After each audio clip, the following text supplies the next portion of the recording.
there's not going to be any presence of any state agents in the area if there's not a minimum of security, because people are afraid. It's not only that they feel like they're being left out of development. People right now, there is not a lot that they can do.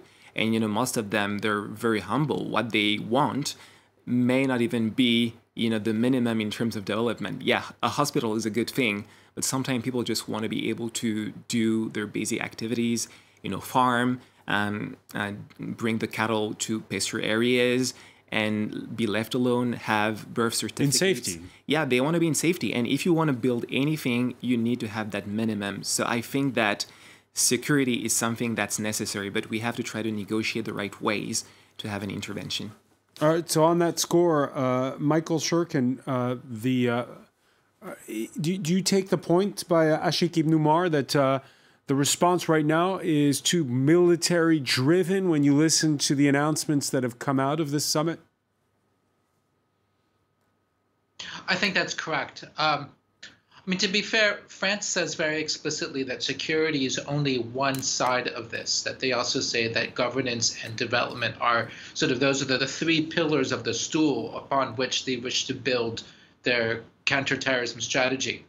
This is true. The problem is that the tendency is really to focus on the security side of that.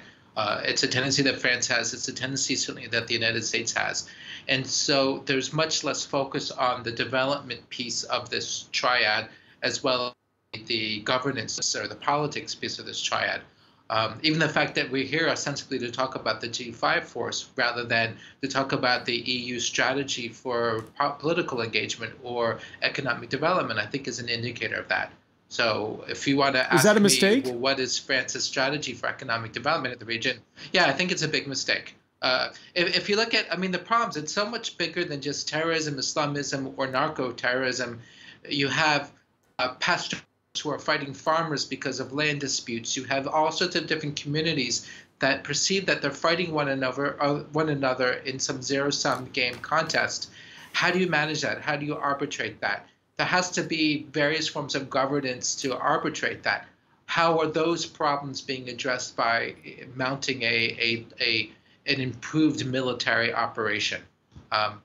We don't have the answers to that. But so I think I agree with both of the other guests that we need to be worried about all these other things and not just focus on the military and the security side, even though the security side is absolutely essential.